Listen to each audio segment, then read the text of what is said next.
Hello, YouTube divers. This is Water Dive 122, and I want to welcome you back to episode 10 of Magic Metal Mondays. We are on the final stretch of my 5-part series where I rank my top 100 all-time favorite hard rock and heavy metal songs. This is the final part. So, last time we ran down 39 through 20. This time, to wrap things up, we're going from 19 to number 1. Yes, so without further ado, let's get started. Coming in at number 19, Symphony of Destruction by Megadeth from 1992's Countdown to Extinction. Now, this is, for a while, this was my favorite Megadeth song. It was the first Megadeth song I ever heard, and it's basically what got me into Megadeth. And as I frequently, every time that I try to mention Megadeth, Megadeth was one of the first metal bands that I was exposed to, and this song was my introduction to Megadeth, so what a freaking introduction, am I right? So number 19, Symphony of Destruction by Megadeth. Oh, and I want to preface here that the songs that were mentioned in the previous 4 parts, I freaking love. But these top 19, I absolutely love. I mean, these are songs that I will come back to time and time and time and time and time again. These songs are just freaking amazing in my opinion. So, let's not waste any more time. Let's find out what number 18 is. Number 18, Seasons in the Abyss by Slayer from 1990. The song, not really the album. Although the album is great too, don't get me wrong. This basically gives you a lot of South of Heaven vibes. And South of Heaven was an amazing album by Slayer. But this song, like with Raining Blood, this is one of the greatest thrash metal album closures of all time. What a way to freaking go out. The music video to the song is freaking out of this world. I love Tom Araya's vocals on this song. In my opinion, this is one of his best vocal performances. But this song is just freaking amazing. From beginning to end, there's no freaking denying it. Number 17, Got the Time by Anthrax from 1990's Persistence of Time. Now, this was a cover, originally covered by Joe Jackson in the late 70s, but this is a song that could have been easily written by Anthrax, and I would have loved it probably even more if it was an actual original Anthrax song. But either way, it was a big hit for them. It's one of their most popular songs, Joey Belladonna, and this was my introduction to Anthrax, really. It's really great. Joey Belladonna is freaking amazing on here. The freaking killer bass solo by Frank Bello, that just goes to show that he is one of the most underrated bass players of all time. On this song specifically. Everyone else does great too. I love the alternate vocals on this song. Like the 2-3 go right before the chorus. That's Scott Ian doing that. I love that. I really like the diversity on this song. Really, really good. Moving on to number 16, the song that introduced me to metal, Metallica's Enter Sandman. Now, this song, out of all metal songs in the world, introduced me to the genre metal. It introduced me to Metallica, and it introduced me to the world of metal, because Metallica was the first real metal band that I was exposed to. Enter Sandman, wonderful song. Yeah, it's a little bit overplayed, but it's a freaking amazing song. The iconic riff is just phenomenal. I love James Hetfield's vocals on this song. I love Kirk Hammett's little wah pedal solo. Kirk Hammett is one of my favorite metal guitar soloists of all time. He's freaking amazing. And yeah, Enter Sandman by Metallica coming in at number 16. Now, numbers 15 and 14 are two songs by the same band, so I'm going to talk about them both together. So number 15 is Kids of the Century by Helloween from 1991's Pink Bubbles Go Ape. And number 14 is Where the Rain Grows, also by Helloween, from the 1994 album Master of the Rings. Now, I like Where the Rain Grows a little bit more than Kids of the Century, but those two are very, very, very, very close together. It was really hard for me to pick out which one was better than the other one, but for me, it's Where the Rain Grows, mainly because I like the guitar solo better on Where the Rain Grows, compared to Kids of the Century, but both songs really have phenomenal guitar solos. Especially during this time period, Helloween was definitely getting more technical, I guess, with their guitar solos, with the duo of Roland Grappow and Michael Wycath. But really, these two songs are just freaking amazing. First off, Kids of the Century, it's easily my favorite song from Pink Bubbles Go Ape. I mean, and I'm pretty sure it's a lot of people's favorite song from Pink Bubbles Go Ape. It's just so freaking amazing. It's definitely my favorite Helloween song that Michael Kiske wrote during his time with the band. Kids of the Century is a freaking masterpiece. And Where the Rain Grows, written by Michael Wycath, is probably my favorite song of the Andy Darris era. It's just, I mean, I love the melodies on that song, for one thing. And I've already mentioned the kick butt guitar solos on Where the Rain Grows, and it even shows off some of Marcus Grosskopf's amazing bass playing. Like in the parts where the vocals are kind of quieted down and you hear the bass playing in the background. That's freaking amazing. Uli Kush, this was the first album to feature him on drums. He freaking smokes, and I love the opening drum solo that he does to kick off this song. Really, this is just a masterpiece from beginning to end. Oh, and not to mention, Andy Darris sounds amazing on this song. So yeah, two iconic Helloween songs, in my opinion.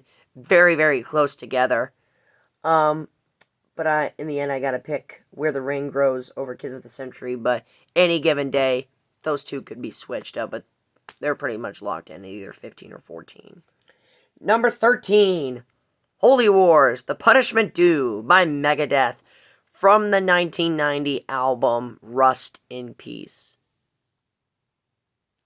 I've talked so much about great thrash metal album openers throughout the course of this series, and this opens up Rust in Peace. This is not only my favorite song from Rust in Peace, but it's my favorite Megadeth song of all time, and Dave Mustaine is freaking killer. I mean, he also has a guitar solo near the end, which is freaking amazing. Marty Friedman's guitar solo in the Punishment Due section of the song is probably just as freaking good. Dave Ellefson is also amazing, and of course, the late Nick Menza on the drums. He freaking kills it. Love Holy Wars. It opens up my second favorite album from the Big Four. And it does not freaking let up. I mean, it doesn't freaking disappoint. I love this song. Perfect. It's one of Megadeth's most technical songs. It took me a while to learn how to play that song on the guitar.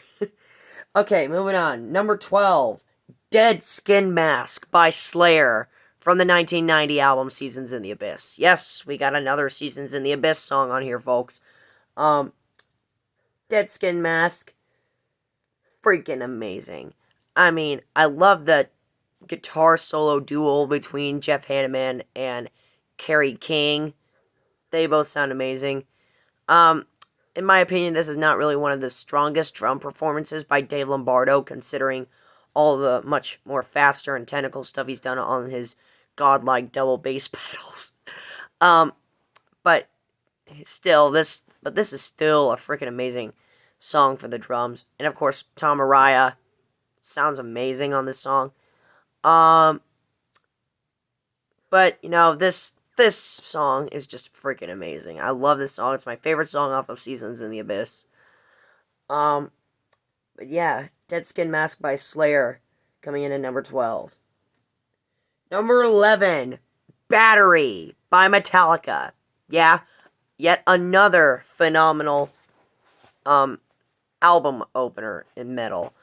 This opens up my favorite album from the Big Four, Master of Puppets. Oh man, this song freaking smokes.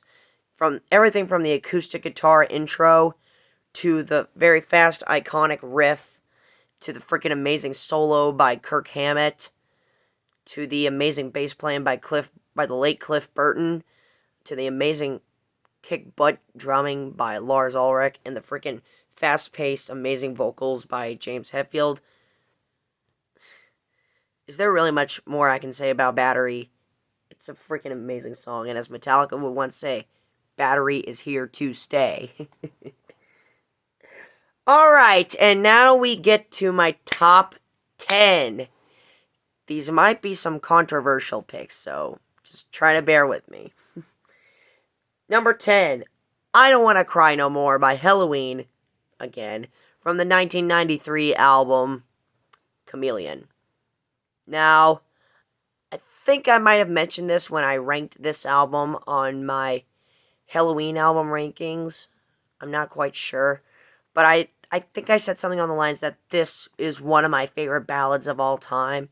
And this is really my favorite song from Chameleon. And it's one of my favorite songs that Roland Grapow wrote.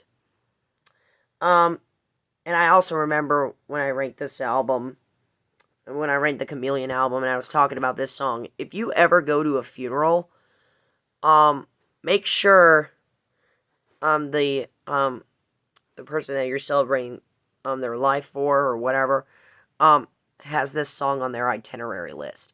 Because even though this song has like a very cheesy chorus, the harmonies in this song just want to make you cry. And of course, Michael Kiske beautiful vocals. This is one of my favorite songs from the Michael Kiske era. When he was with Helloween first, with the 4 albums he did with Helloween. So there's that. I Don't Want to Cry No More by Helloween coming into number 10. Number 9, the song One by Metallica. Now on Enter Sandman, it introduced me to Metallica. But the song One from the 1988 album Injustice for All made me a Metallica fan. I was listening to this song in my camper bed, of all places, on Spotify, at nighttime, and I kept playing that chorus line over and over again, like that entire slow section, over and over and over and over again. And of course, it has one of my favorite guitar solos from Kirk Hammett. James Hetfield is amazing. And the harmonies between him and the newly introduced member, Jason Newsted, are there. Freaking amazing. I love Lars Ulrich's drumming on this song. Yeah, the bass guitar tones could have been raised up a little bit, but it freaking doesn't disappoint either way. The song One by Metallica coming in at number 9. Number 8, speaking of 1988 albums, we return to Keeper of the Seven Keys Part 2 by Helloween. And, well, Keeper of the Seven Keys coming in at number 8. This is a freaking masterpiece. It's one of my favorite metal epics. I love the studio album version, and I also really love the live version that Helloween did of this song when they were on their Big Pumpkins United tour a couple years ago. When Andy Darris was also on this song, near the end. Either way, This song is freaking amazing. I love the story behind it. And to any of you out there who are not big fans of heavy metal, please give Helloween a chance. Because Helloween is one of those metal bands that you can get into even if you don't like the genre of metal. Because for one thing, they're melodic. Their guitar solos are freaking amazing. A lot of their songs, especially from the Michael Kiske era, are so freaking memorable. Um, and they've never really put out a bad album, in my opinion. So, if you don't like metal, but you like but if you like heavy music in a type of way, but aren't fans of metal, please give Helloween a listen to. Now, number 7, we return back to Metallica, to the 1984 album Ride the Lightning and Fade to Black. This is one of my favorite thrash metal power ballads of all time. This is just freaking amazing. The intro solo by Kirk Hammett to introduce him to the band is just freaking amazing. James Hetfield's vocals just sound gorgeous, and his acoustic guitar playing too. Lars Ulrich's drumming is of course as heavy as ever, and Cliff Burton's bass freaking kills it as well. This song is just beautiful. Absolutely beautiful. Number 6, Raining Blood by Slayer from the 1986 album Rain and Blood. This was not only the song that got me into Slayer, it was it's one of the best album closures of all time in metal. Slayer is freaking amazing. Everything from that iconic riff at the start and near the end to Tom Araya's kick-butt vocals to Dave Lombardo's phenomenal playing. This song is just freaking amazing. What more do you really want me to say about Raining Blood? So, Raining Blood by Slayer coming in at number 6.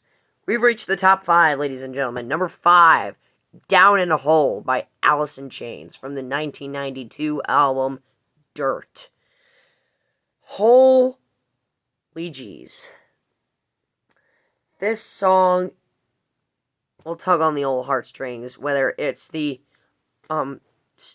version from the album Dirt or from their Unplugged concert that they did in, I think, 1996. Either way, the harmonies between Lane Staley and Jerry Cantrell are freaking off the charts. And I love the bass playing by Mike Starr. This Dirt was the last album to feature him on the bass. What a way to freaking go out, am I right? So, Down in a Hole by Alice in Chains, one of the greatest power ballads of all time, in my opinion. Speaking of great power ballads, number 4, Black Hole Sun by Soundgarden from the 1994 album Super Unknown. What a masterpiece of a song this is.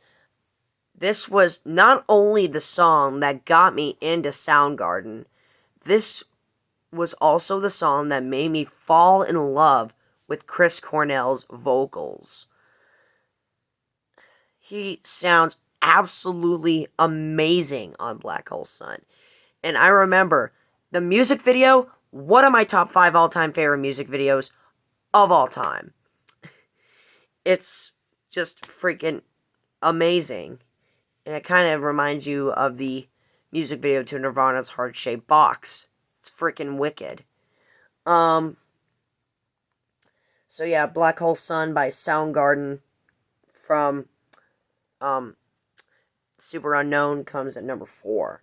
Number 3, It's Been a While by Stained from the 2001 album Break the Cycle. This was one of the first Stained songs I was introduced to. Oh man, this song is beautiful. It's absolutely gorgeous. I mean, the singer, I don't remember what his name is. But he sounds amazing.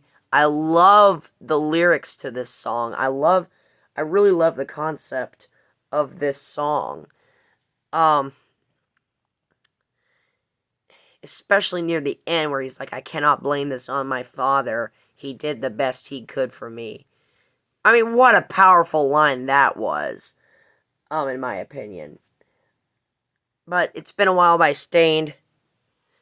Beautiful ballad. I love it to frickin' death. Now, these final two. These were very, very, very, very, very hard to try and rank. These two songs are absolute classics. And I am very sad that I have them in this type of manner. But but any given day, if you come back, I might have these two flopped upside down. Number 2, Master of Puppets by Metallica from 1986. The song, not really the album, although the album is freaking killer, as I've repeatedly said. Greatest Metallica song of all time, in my opinion. It's just a freaking masterpiece from start to finish. Not really much else to say. I mean, I love the guitar solos by both James Hetfield and Kirk Hammett. And Lars Ulrich's drumming also does not freaking disappoint. Um, they do an absolutely amazing job. Um, so yeah, number 2 is Master of Puppets by Metallica, but it was this close from the number 1 spot. So let's get to number 1. Number 1, I Want Out by Helloween from 1988's Keeper of the Seven Keys Part 2. I absolutely love this song. It's what got me into my favorite metal album of all time, Keepers Part 2. It's what got me into Helloween, and it's basically what got me into power metal. This song is just so freaking influential, and I love every minute of this song, whether from a live version or the studio version or any version you can throw it in. It's freaking amazing, and I love it so gosh darn much. So, I Want Out by Helloween, favorite metal song of all time, although it's very close with Master of Puppets. But regardless, it's a freaking masterpiece, and I love it. Alright, and that ends my 5-part series of me ranking all top 100 of my all-time favorite metal and hard rock songs. Thank you so much for watching, my fellow YouTube divers. This is WaterDive122 signing out, ready to dive into more fun on YouTube. Thanks for watching.